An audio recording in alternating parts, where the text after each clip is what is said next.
Déjeme entonces cerrar esto. De esto estaba hablando muy rápido, entonces, ¿de dónde viene la energía? Todo esto empieza con el sol, viene en estas ondas, que es las radiaciones electromagnéticas, las combinamos y por eso decimos ondas electromagnéticas y cómo viajan hacia la Tierra. Vemos la fusión y la fisión y crean esa propia energía que nos llega a nosotros. Muy bien, continuemos. Este, estas son las ondas de las que les estaba hablando hace rato.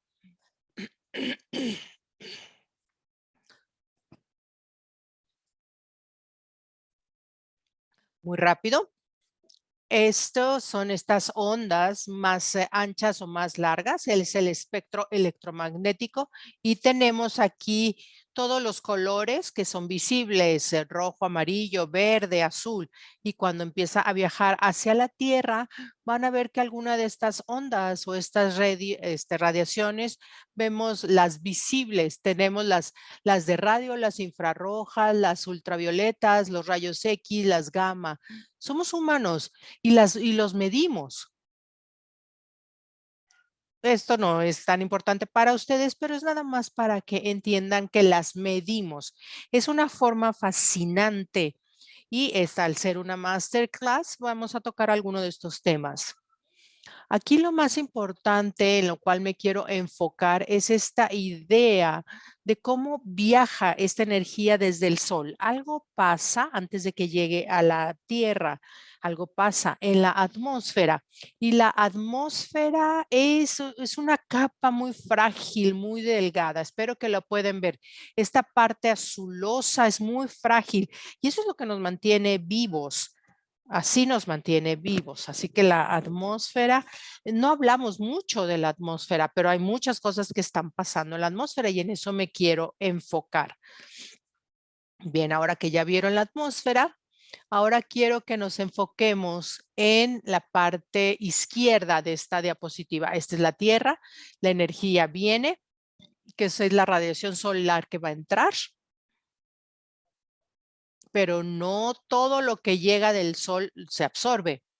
Esta atmósfera, hay una parte que se refleja, lo que sí se absorbe y entra a la tierra, lo absorbe la tierra, las plantas, el agua.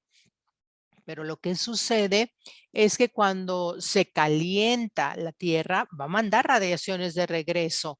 Esta atmósfera tiene muchos gases, metano, dióxido de carbono y tienen la habilidad tienen esa posibilidad de mantener el calor ahí contenido y ahora tenemos una mejor temperatura para vivir. De otra manera, estaríamos en un planeta muy, muy frío y no podríamos vivir en él. Espero que me estén siguiendo mis ideas. ¿Qué pasa bajo la atmósfera? Quiero que nos enfoquemos en esto que es muy importante. Aquí tenemos la radiación solar, 100%, pero vamos viendo cuál es este equilibrio energético. 50% de esto es directo pero ¿qué pasa con el otro 50?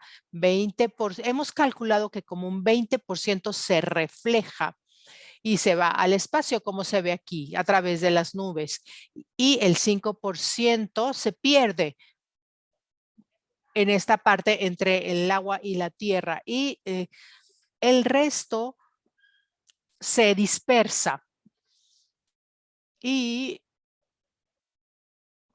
pueden ver, ese es un equilibrio energético. Lo que pasa en un entorno natural es que el sol que entra y caliente no está siempre en balance o en equilibrio. Dejamos ir algo de energía y la energía tiene que mantenerse en un equilibrio y esto hace que sea habitable el lugar. Pero ¿qué pasa si ese equilibrio, si ese balance ya no está en equilibrio? Y quiero hacer un ejercicio interactivo con ustedes y como no puedo ver el chat, Luis, espero que alguien me ayude con esto. Esto es lo que yo le llamo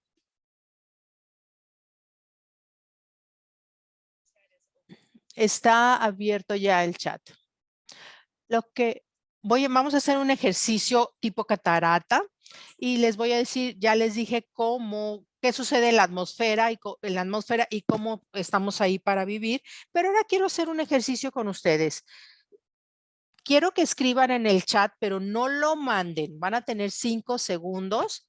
¿Cuál es la temperatura promedio global? Todavía no lo manden. Tienen 5 segundos. 1, 2, 3, 4, 5. Ahora sí, mándenlo, por favor.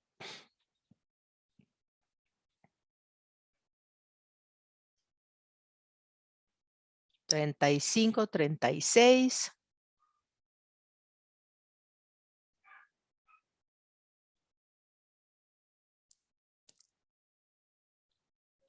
Les voy a dar 2 segundos más. Ven todas las respuestas que están llegando. Por eso le llamamos un ejercicio tipo cascada.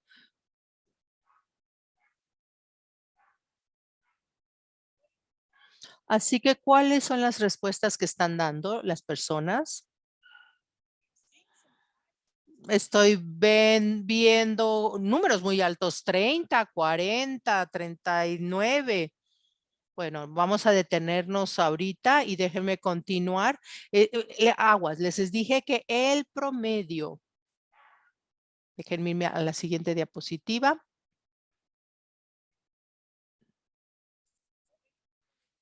¿Cuántos de ustedes lo tuvieron correctamente? En Celsius es casi 14 grados Celsius y en Fahrenheit son 57 Fahrenheit. Es el promedio. Hay que tomar en cuenta lo más alto y lo más bajo. Este es el tipo de temperatura que nos mantiene a nosotros vivos. Si queremos ir a explorar Marte o Venus, tenemos que ver esto de la temperatura para ver si los humanos podemos vivir en esos entornos. Voy a hacer más ejemplos y más ejercicios más adelante. Bien, ya hablamos de la atmósfera, pero vamos aterrizando en la Tierra.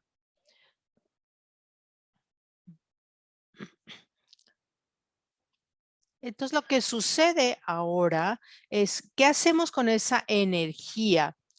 ¿Cómo nos ayuda en esta gestión? La energía es la base, el fundamento, el tejido de la economía moderna que asegura que la sociedad vaya adelante, las familias, las comunidades, los países, no solo que puedan vivir, sino que puedan salir adelante. Eso es lo que es la energía para nosotros, por eso es muy importante estudiarla.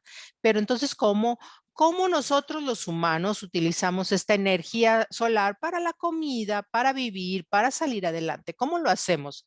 De esta forma. Esto quizás ya lo vieron desde la prepa. Tenemos este fenómeno maravilloso que es la fotosíntesis. La fotosíntesis tiene la habilidad para que las plantas que tomen la energía, los fotones del sol, lo combinan con el dióxido de carbono para producir glucosa. Y lo que sucede es que las plantas crecen y crean biomasa, comida, y para los animales es lo mismo. Así podemos crecer y salir adelante como humanos. Y bueno, después pues mueren los animales, las plantas, los humanos y acabamos siendo carbono, nitrógeno, oxígeno. Somos elementos. Una vez que morimos, nos descomponemos y pasamos a ser carbón y otro después de miles y millones de años y pues pasamos a ser la parte fósil. Lo que sucede es que la energía solar se almacena en la biomasa de forma química y por millones y millones de años empiezan a verse estos fósiles. En nuestra sociedad las oxidizamos y la oxidación significa que se junta con otros elementos y creamos energía para que acabe siendo combustible que necesitamos como sociedad moderna. Es simple, el sol nos da la energía solar las plantas lo cambian a la parte química, luego se fosiliza y aparte de ahí se contienen diferentes combustibles y después los podemos utilizar. Algunas veces a la hora de repetir nos ayuda a recordar. Y ahora vamos a hacer un ejercicio de nuevo de tipo cascada y ya les di una pista. Este segundo ejercicio, en 10 segundos, nombren 2 fuentes de energía, nada más nómbrenlas, que le da poder a las sociedades modernas o que las energetiza. 4, 5, 6, 7, 8, 9, 10. Ahora sí, manden sus respuestas.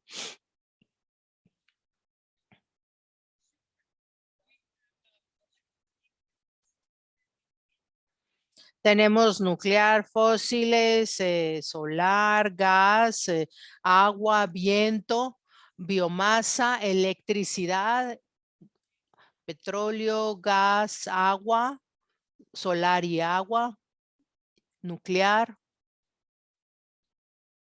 Muy bien. Por las respuestas que me dieron, creo que no tienen las respuestas. ¿Qué significa eso de los fósiles? Pensamos que lo sabemos, pero no. Así es que voy a darles las respuestas. Son combustible fósil. Recuerden, tienen que pasar millones y millones de años, que es el carbón, el gas, la gasolina y el gas natural. Carbono, gas, que necesitamos millones de años y por eso les llamamos combustibles fósiles. También tenemos, ellos son las principales. Luego tenemos en partes más pequeñas las llamadas energías limpias, no necesariamente renovables. Lo que son las termales y demás. Pero de nuevo, el combustible fósil es el carbono y el gas natural. Entonces, para que ustedes sepan, esta es una diapositiva, quizás es un poco complicada, pero si queremos ver si vemos en el eje de las X, vemos las fechas en intervalos de 50 años, vemos 1800, 1850, 1900, 1950. Y en el eje de las Y tenemos las fuentes de energía principales, de nuevo, el carbono, el petróleo, gas natural, nuclear, etcétera, etcétera. Pero vamos viendo qué pasa. Por siglos, el hombre utilizó por muchos años la madera para calentarse y como combustible para cocinar, para construir sus edificios. Eso es lo que hizo por siglos y siglos. Y algo pasó en 1850. ¿Alguien puede decirme qué pasó? Alrededor de vino la revolución industrial. ¿Qué pasó entonces? Fue una revolución. Las industrias necesitaban la mecanización, las máquinas a vapor. Todo eso requiere energía. ¿Cómo se hizo eso? Carbón. Carbón también estamos para las fábricas, para mover los carros, los trenes. Se obtenía, se machacaba y se convertía en energía. Y bueno, por mucho tiempo después pasamos al petróleo. Y como pueden ver, empezamos aquí a procesarlo. Y podemos ver aquí después pasamos al gas natural. De nuevo, la revolución industrial y nuestra sociedad empezó a utilizar más de estos recursos. Y esta parte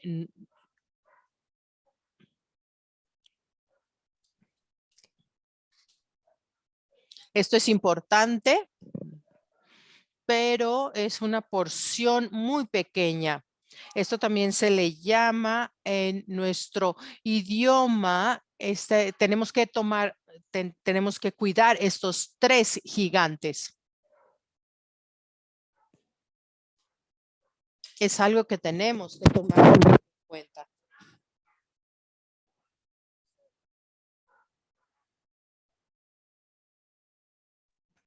Entonces, por la energía que utilizamos, creamos gases de efecto invernadero. Y cuando usamos estos tipos de combustibles, emitimos gases de efecto invernadero.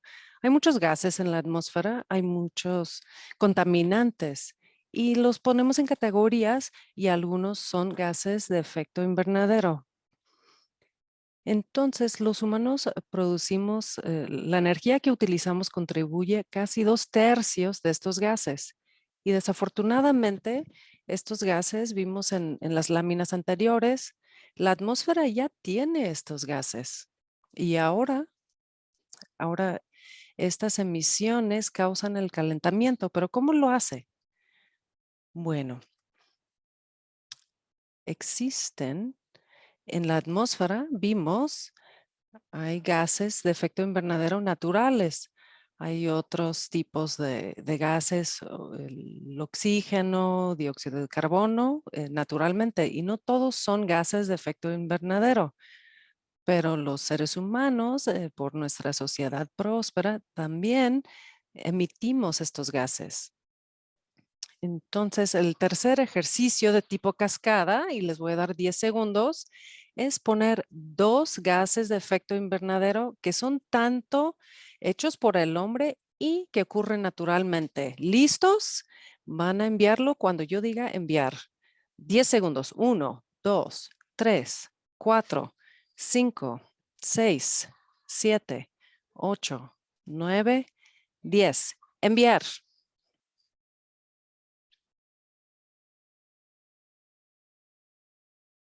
Ok, tenemos carbono, metano, dióxido de carbono, mucho de dióxido de carbono, metano.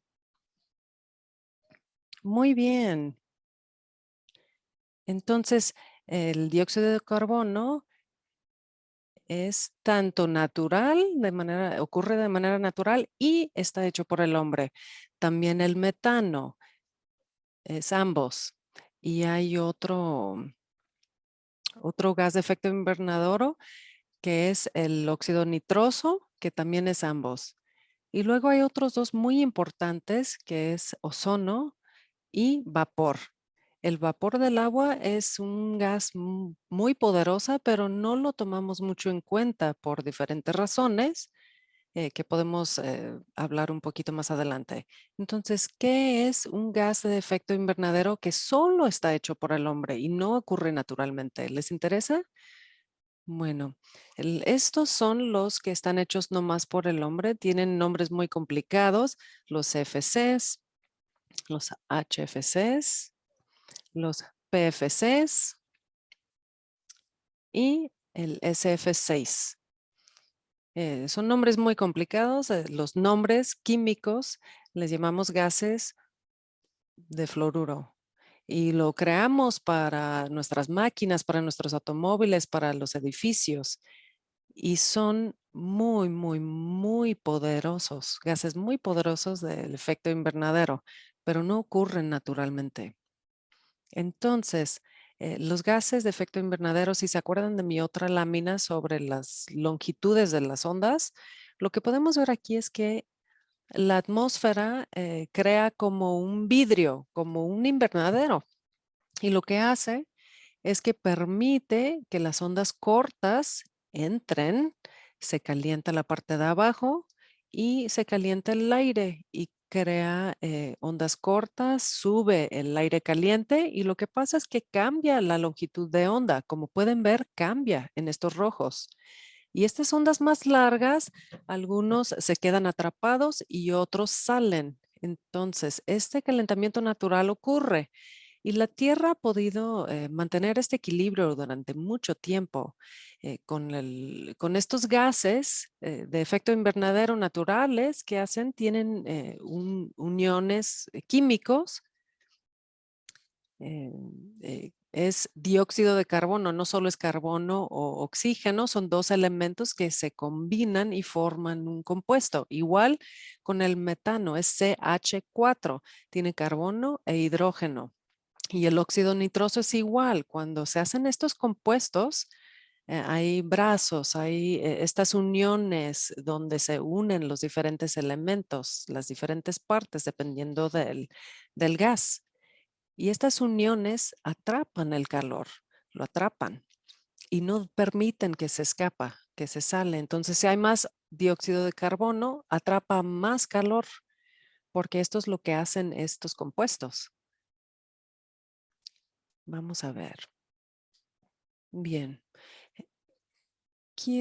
Quisiera, bueno, tapé esta parte de la pantalla.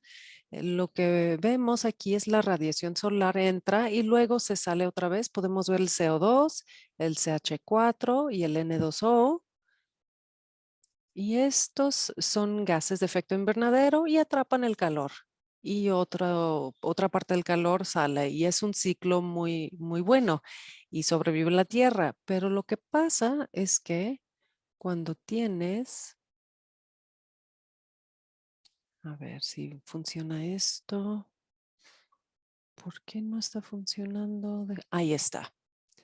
Muy bien. Y ahora lo que tenemos son este efecto invernadero aumentado por el hombre. Vemos casi lo mismo. Entra la radiación solar, pero ahora tenemos más gases de efecto invernadero. ¿Lo ven?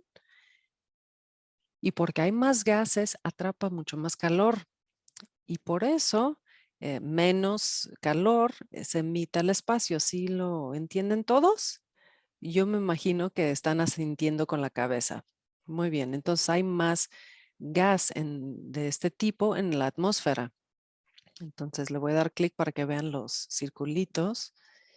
Y lo que pasa es que tenemos esta situación, como podemos ver. Del lado izquierdo es el efecto natural y del lado derecho es la parte aumentada por el hombre. Y este fenómeno, el evento es lo mismo, pero hay más gases de efecto invernadero que nosotros producimos, entonces se atrapa más calor. Y por eso decimos que la Tierra se está calentando, porque más calor se queda atrapado.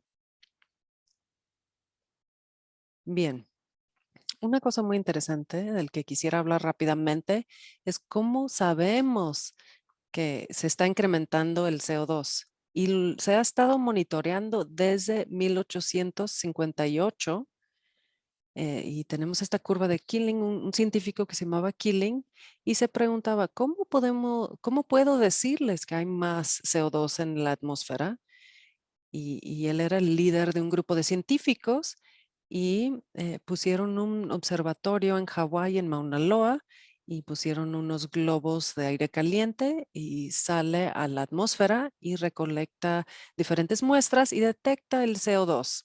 Y durante los últimos 50 años hemos visto por el Océano Pacífico que está muy lejos de las fábricas, de las ciudades, es un área limpia y de todas formas vemos que va incrementando. Se llama la curva de Killing y esto está pasando en la atmósfera.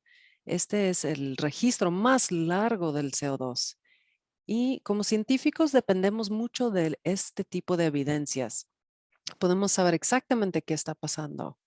Y en el verano y en la primavera las plantas crecen, hay hojas nuevas, flores, y por eso las plantas absorben mucho CO2 para la fotosíntesis.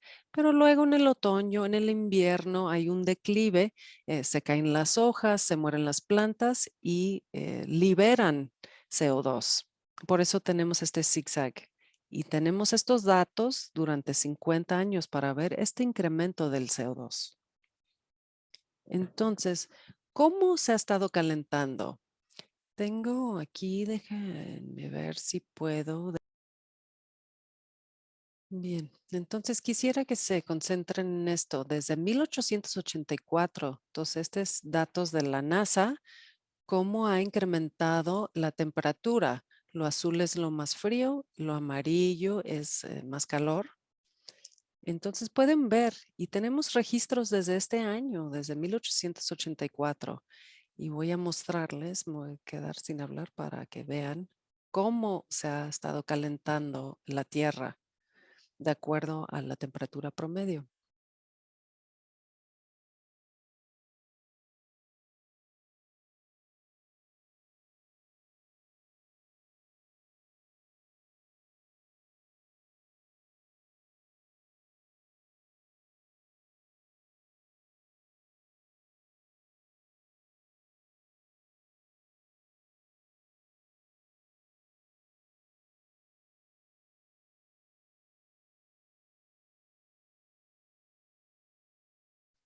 Bien, entonces estos son datos de la NASA,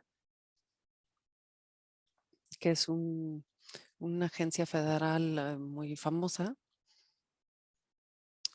Y esto se basa en datos reales porque tenemos miles, cientos de miles de puntos que recolectan estos datos. Y ahora voy a regresar. Vamos a ver. Eso fue para mostrarles exactamente cómo hemos estado. Voy a compartir la pantalla nuevamente. Entonces esto espero que sea. Muy bien, Zoom no nos permite cambiar de uno y otro. ¿La gente sí vio eso? Sí, fue muy asombroso. Muchas gracias. Bien, entonces ya vimos este calentamiento y se basa en datos reales de estos puntos de recolección. Y los seres humanos queremos tener una buena vida y uno de los sectores más importantes que contribuye al CO2, al metano, al óxido nitroso y todos los CFCs y PFCs, etcétera. ¿Cuáles son las emisiones importantes? Bien, esta es una tabla global y si ven del lado izquierdo, todo esto es la energía. Lo naranja, lo rojo es de energía, después un poquito azul, verde, morado y rojo. Y lo que vemos es que la mayor parte de nuestra energía esto tiene que ver con las emisiones. Las emisiones salen de los usos energéticos, más que nada. Aquí tenemos transportación, la electricidad y calefacción. Necesitamos electricidad en nuestras casas, en los edificios, en las empresas, para todo, ¿verdad? Y también hay combustión de combustibles, la industria, también lo necesitamos para diferentes procesos y esto en lo verde significa cuando cortamos los árboles, cuando quemamos algunos cultivos, cuando cambiamos un área de agricultor a algo más urbano y eso crea emisiones. También la agricultura, las vacas y el gas metano que sabemos, que conocemos y también tenemos residuos aquí abajo. Y todos estos sectores producen aquí del lado derecho dióxido de carbono, ¿sí lo ven? Muy bien. También metano, ¿también lo ven? Y también óxido nitroso. Y estos gases pequeñitos, pequeñitos, se ven muy chiquitos, pero son muy peligrosos porque tienen la capacidad de emitir dióxido de carbono. Es 20,000 o 30,000 veces más que el dióxido de carbono. Entonces, estos son los sectores que producen CO2, CH4 y el N2O. Dios mío, ¿lo pueden ver? Muy bien. Ahora, voy a ver. Bien. Ahora, esto no es para deprimirlos o que ponerlos tristes, es la realidad. Entonces, ¿qué podemos hacer? ¿Cómo podemos administrar este equilibrio energético? Los científicos, los académicos, alumnos, todos. que se preocupan por este tema. No siempre tenemos que ser científicos, podemos ser legisladores, maestros, cualquier actor, entrenadores, madres, padres, hijos, todos podemos hacer algo. Pero lo primero, cuando queremos pensar sobre este tema, hay que medir cuántas emisiones hay para poderlo controlar. Entonces, esto de la medición es muy importante. Hay mucha gente en las industrias, en universidades, en escuelas, en el gobierno, han pensado en cómo medir estos gases.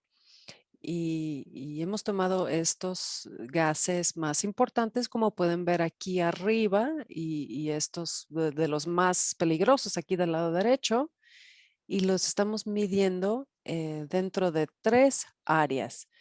¿Qué es lo más directo? El segundo es el indirecto, la calefacción y lo que pueden ver aquí. También en el 3, el área 3, cuando viajamos, los autos, cuando compramos bienes, todo esto que podemos ver aquí. Y ya hemos encontrado diferentes categorías para estos usos en el alcance 1, 2 y 3. Y no vamos a entrar muy a detalle de estos, pero así vemos la medición y las categorías. ¿Y cómo podemos hacerlo? Todo esto es muy abstracto, pero a lo mejor necesitamos ver qué significa para nosotros. A lo mejor yo sé que ustedes vienen de diferentes partes del mundo, pero aquí en Arizona State University, en ASU, ¿cómo pensamos en las emisiones? Muchos científicos estamos tratando de saber el mapa de Phoenix. Aquí vivimos en Phoenix. Aquí es donde está la universidad, la ciudad de Tempe. Hay 40 ciudades y bueno, le hemos hecho como una red. Lo ven, como aquí ven lo rojo y lo verde. ¿Qué son estas? Son las calles, las avenidas, las carreteras. Si ven el 1 es el mapa. Si ven el 2 es un close-up, un zoom, y es los edificios industriales y las plantas que crean muchas emisiones. Y si nos acercamos más a esta vista más cercana, vemos los freeways, las carreteras que están creando muchas emisiones. Ahí están los autos, las trocas, los autobuses, todos están creando emisiones. Y luego aquí tenemos las partes residencial, las fábricas, los edificios comerciales. Esto es como medimos visualmente a través de nuestros ojos cómo se vería con la leyenda que ven aquí abajo. ¿Qué quiere decir lo verde, lo amarillo? ¿Dónde están la zona residencial, la zona industrial, etcétera? Así que lo que hemos hecho es, hemos creado ahora estos edificios que para que reduzcan las emisiones, porque el 70%, entre 60 y 70% es a través de la electricidad y ya sea el aire acondicionado, etcétera. Así que la Universidad de Arizona quiere ser líderes en lo que tiene que ver como diseño para estos edificios. Así que ahora somos de las mejores universidades en estos términos, que no dejamos tanta huella de carbono. También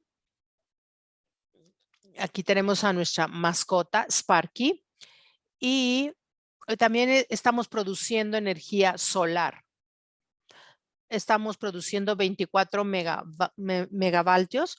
Usualmente esto nos da para la energía o para más o menos 4,000 y algo por año. Así que 24 megawatts es mucha energía. También estamos midiendo nuestras emisiones. Desde el 2007 las estamos midiendo año con año hasta el 2019. Y porque estamos haciendo tan buen trabajo reemplazando los edificios, incluso los estudiantes están haciendo estos cambios, todavía podemos reducir estas emisiones. ¿Lo pueden ver? Esto se hace año con año. Al medir todo lo anterior, podemos entonces saber si lo estamos haciendo bien o no. Así que la última diapositiva que les quiero compartir es cómo vamos a poder continuar midiendo la energía. Esto se llama el metabolismo del campus y espero que puedan hacer clic en cualquiera de estos iconos para que sepan de lo que estoy hablando. Y mide, aquí se los voy a mostrar. Aquí son las emisiones totales de la universidad. Tenemos 4 campuses, tenemos uno en el centro, el Politécnico, el de Tempe, en donde estoy ahorita, y el del oeste. Y vemos también cuántas toneladas, cuántos gases tipo invernadero, la electricidad renovable, todo lo combinamos. Y después, cada universidad hace eso ahora. Y lo que me gusta de esto o de este proyecto es que inició como un proyecto de alumnos hace como 10 años.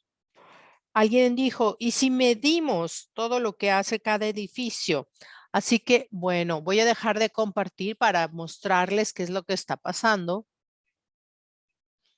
Y va a ser mi última diapositiva.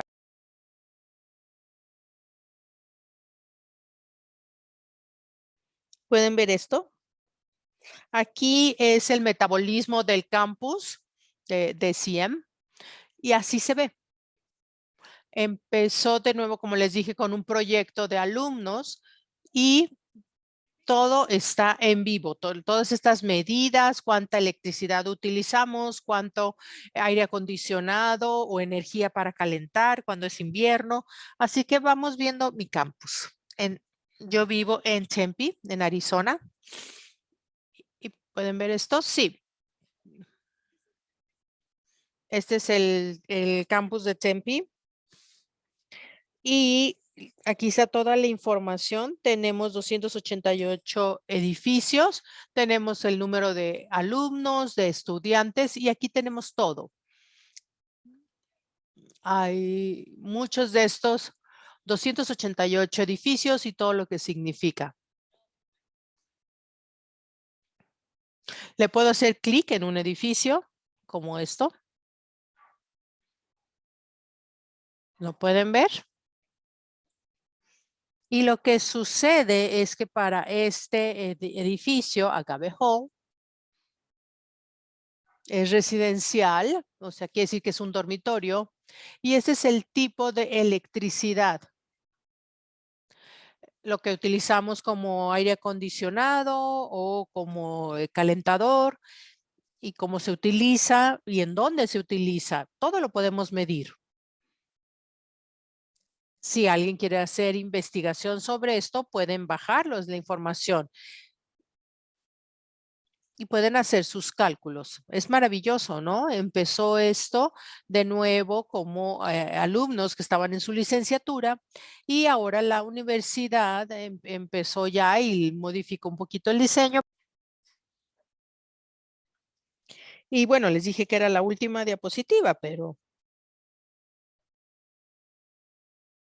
si quieren encontrar qué más estamos haciendo, pueden ir a estos sitios y por ejemplo, conservación de energía, energía renovable, cómo llegar a cero desperdicio, transportación, servicios de alimentos, la energía que se necesita para los alimentos, la conservación del agua, los edificios. Las universidades son lugares enormes y entonces, ¿qué es lo que estamos haciendo? ¿Cómo estamos innovando? Sé que me tomé mucho tiempo, pero espero que haya sido interesante el tema. Muchas gracias. Fascinante. Ujú.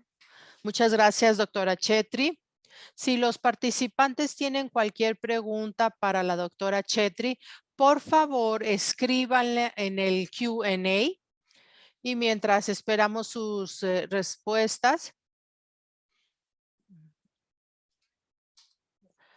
tengo algunos adolescentes y bueno, ellos a veces se depriman sobre esta concientización del medio ambiente.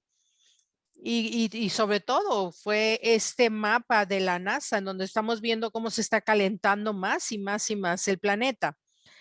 ¿Cómo nos debemos de sentir? ¿Hay alguna esperanza para esto? ¿Algo ha cambiado desde su perspectiva? Siempre hay esperanza.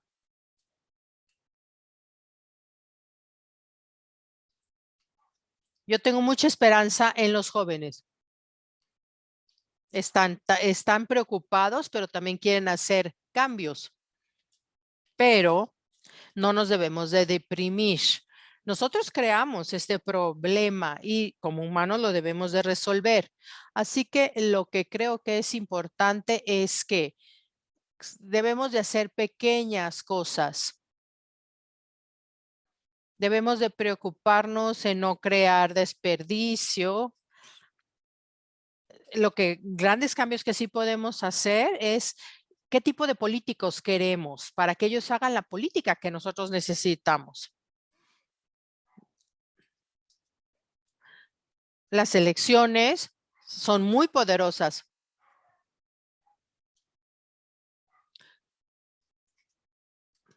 Y no nada más a nivel estatal, también puede ser a nivel de ciudad, a nivel de vecindario, a nivel de escuela. Hay que tener líderes.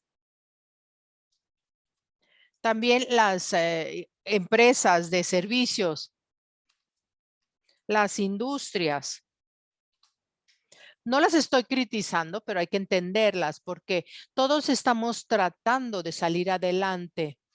Somos una sociedad muy moderna y maravillosa. Así que es una muy mala estrategia la culpa. No, realmente lo que necesitamos es entender y ver los diferentes puntos de vista, de dónde vienen, de dónde, si son, qué tipo de puntos de vista y comprometernos, discutir, debatir. Y también lo más difícil de hacer para las personas es entender de dónde vienen los datos, la información, porque si no, vamos a basarnos en una información que no es correcta. Por eso tiene que ser de fuentes creíbles. Necesitamos entender, sí, más bien, preocúpense, pero no se paralicen. Bueno, dos preguntas más. Muy bien, hay dos preguntas más. ¿Puede compartirnos qué otros proyectos está trabajando? Me imagino que son muchos.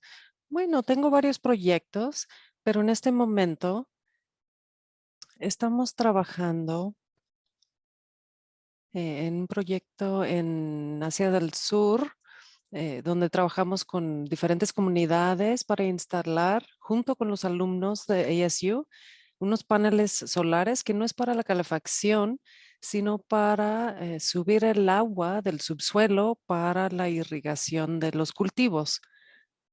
Y lo que queremos ver es la comunidad, ASU, con los líderes municipales, todos estamos trabajando en conjunto para lograr esto. Y estamos utilizando 3 o 4 alumnos de posgrado para la recolección de datos. Y estamos tratando de hacer ciencia, legislación, mejorar energía renovable. También acabamos de terminar uno en Sierra Leona, donde estamos tratando de entender por qué la gente quiere o no quiere la electricidad. Porque la electricidad les ayuda a prosperar o es una carga. Y lo que nos dimos cuenta en muchos casos es que la electricidad hacía que eran menos felices. Y nos dimos cuenta de que era porque en muchos de estos lugares los ingenieros y las personas les daban la electricidad, pero luego se van.